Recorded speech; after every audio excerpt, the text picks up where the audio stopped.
یا ایہا الذین آمنوا، اے ایمان والو، اللہ کا پیغام مومنوں کے نام۔ الحمدللہ رب العالمین والصلاة والسلام علی سید المرسلین، اما بعد فاعوذ باللہ من الشیطان الرجیم، بسم اللہ الرحمن الرحیم۔ الصلاة والسلام علیکہ یا رسول اللہ وعلی آلکہ واصحابکہ یا حبیب اللہ، الصلاة والسلام علیکہ یا نبی اللہ وعلی آلکہ واصحابکہ یا نور اللہ۔ میٹھے میٹھے اسلامی بھائیوں اور مدنی چینل کے ناظرین، سلسلہ ہے اللہ کا پیغام مومنوں کے نام۔ الحمدللہ اس سلسلے میں قرآن پاک کی ایک مخصوص آیت کو ہم شامل کرتے ہیں، اس کا ترجمہ سنتے ہیں اور اس کی تفسیر قرآن کی برکتیں حاصل کرتے ہیں۔ قرآن پاک کی وہ آیات جس میں رب العالمین نے ہم سب سے مومنوں سے خطاب کیا ہے، یا ایہا الذین آمنوا کہہ کر۔ آئیے آج کون سی آیت ہے؟ آج پارہ ہے 5واں، سورہ نساء، اور آیت نمبر ہے 59۔ پہلے تو اس آیت کی تلاوت سنتے ہیں اور پھر انشاءاللہ ترجمہ کنز العرفان اور اس کے بعد تفسیر صراط الجنان سے بہت ہی خوبصورت مدنی پھول۔ یا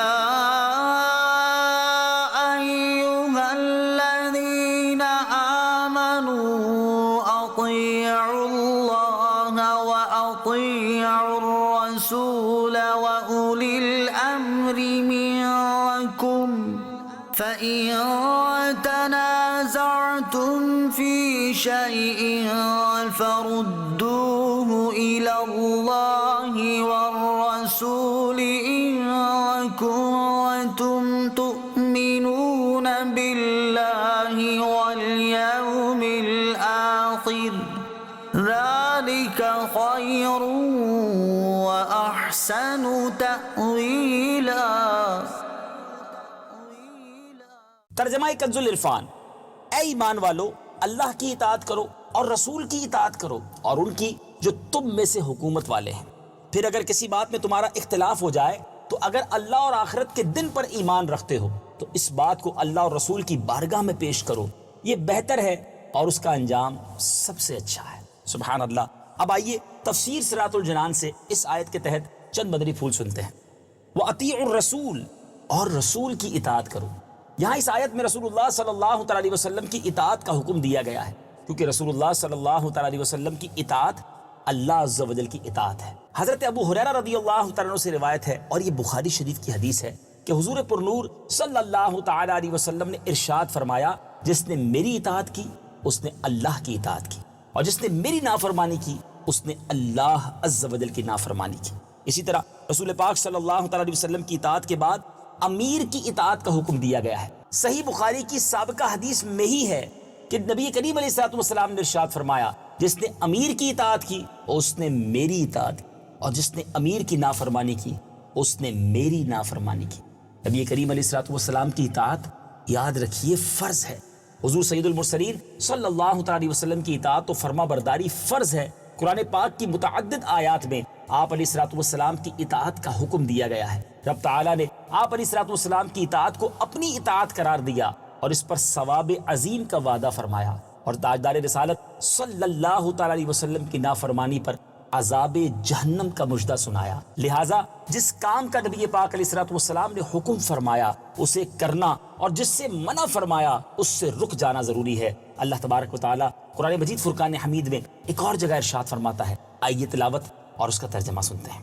وما آتاكم الرسول فخذوه وما نهاكم عنه فانتهوا واتقوا الله إن الله شديد العقاب۔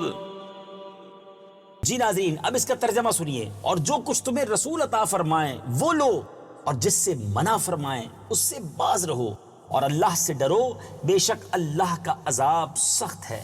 حضرت ابو موسیٰ اشعری رضی اللہ تعالیٰ عنہ سے روایت ہے کہ حضور پرنور صلی اللہ تعالیٰ علیہ وسلم نے ارشاد فرمایا، میری اور اس چیز کی جس کے ساتھ اللہ تعالیٰ نے مجھے بھیجا مثال اس شخص کی سی ہے جو اپنی قوم کے پاس آ کر کہنے لگا، اے میری قوم، میں نے اپنی آنکھوں سے ایک لشکر دیکھا ہے، میں واضح طور پر تمہیں اس سے ڈرا رہا ہوں، اپنی نجات کی راہ تلاش کر لو۔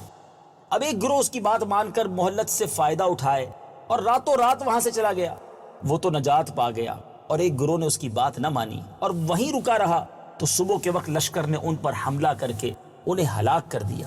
تو جس نے میری اطاعت کی اور جو میں لایا اس پر عمل پیرا ہوا وہ اس گروہ جیسا ہے جو نجات پا گیا، اور جس نے میری نافرمانی کی اور جو میں لایا اسے جھٹلایا تو وہ اس گروہ کی طرح ہے جو نہ مان کر ہلاکت میں پڑا۔ اس آیت سے ثابت ہوا کہ مسلمان حکمرانوں کی اطاعت کا بھی حکم ہے جب تک وہ حق کے موافق رہے، اور اگر حق کے خلاف حکم کرے تو اب ان کی اطاعت نہیں کی جائے گی۔ نیز اس آیت سے یہ بھی معلوم ہوا کہ احکام تین قسم کے ہیں، ایک وہ جو ظاہر کتاب یعنی قرآن سے ثابت ہیں، دوسرے وہ جو ظاہر حدیث سے ثابت ہوں، اور تیسرے وہ جو قرآن و حدیث کی طرف قیاس کے ذریعے رجوع کرنے سے معلوم ہوں۔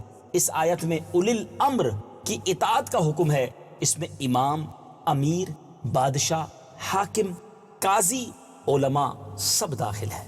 میٹھے میٹھے اسلامی بھائیوں اور مدنی چینل کے ناظرین، تفسیر صراط الجنان کے مدنی پھول تو پورے ہوئے، اب ذرا میں اور آپ غور کریں کہ اس آیت کے تحت میں نے اور آپ نے کیا سیکھا ہے۔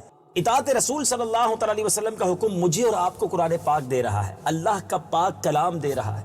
اب میں نے اور آپ نے سوچنا ہے کہ وہ باتیں جو نبی پاک علیہ الصلوۃ والسلام نے ہم پر لازم فرمائیں، جن کا حکم فرمایا، کیا ہم اس پر عمل کرتے ہیں؟ میرے آقا علیہ الصلوۃ والسلام نے فرمایا جس کا مضمون ہے نماز میری آنکھوں کی ٹھنڈک ہے، کیا آج مسلمان نماز پابندی سے پڑھتا ہے؟ نبی پاک نے جھوٹ بولنے سے منع فرمایا، مسلمان وہ مسلمان نہیں جو دھوکہ دینے والا ہو۔ کیسے کیسے فرامین موجود ہیں، مگر آج کتنی ایسی زندگی کی باتیں ہیں، ایسے زندگی کے کتنے کام ہیں جو ہم نبی پاک علیہ الصلوۃ والسلام کے حکم کے خلاف کر رہے ہیں۔ غور کیجئے، قرآن مجھے اور آپ کو نبی پاک کی اطاعت کا حکم دے رہا ہے، اور ہم نے وہ حدیث پاک بھی بخاری شریف کی سن لی کہ جس میں نبی پاک علیہ الصلوۃ والسلام نے فرمایا کہ جس نے میری اطاعت کی اس نے رب کی اطاعت کی، اور جس نے میری نافرمانی کی اس نے رب کی نافرمانی۔ غور کیجئے، زندگی کا حاصل، زندگی کا مقصد یہ بنانا ہوگا کہ نبی پاک علیہ الصلوۃ والسلام کی اطاعت کی جائے، انہوں نے جو احکام دیے اس پر عمل کیا جائے، جن چیزوں سے روکا اس سے مجھے اور آپ کو رکنا ہے۔ مدنی چینل دیکھتے رہیے، اللہ کا پیغام مومنوں کے نام سلسلے میں ہم ان آیات قرآنی کو لے کر حاضر ہوتے ہیں جس میں اللہ تبارک و تعالیٰ نے مجھ سے اور آپ سے براہ راست بات کی ہے۔ تو آج کی آیت سننے کے بعد، اس کی تفسیر سننے کے بعد میں بھی نیت کروں اور آپ بھی نیت کریں کہ اپنی زندگی رسول اللہ صلی اللہ تعالی علیہ وسلم کے احکام کے مطابق ان کی اطاعت میں گزاریں گے۔ اللہ تعالیٰ مجھے بھی توفیق عطا فرمائے، آپ کو بھی توفیق نصیب فرمائے۔ مدنی چینل دیکھتے رہیے، اگلے سلسلے میں ایک اور آیت قرآنی لے کر حاضر ہوں گے۔ صلو علی الحبیب صلی اللہ تعالی علی محمد صلی اللہ علیہ وسلم۔ یا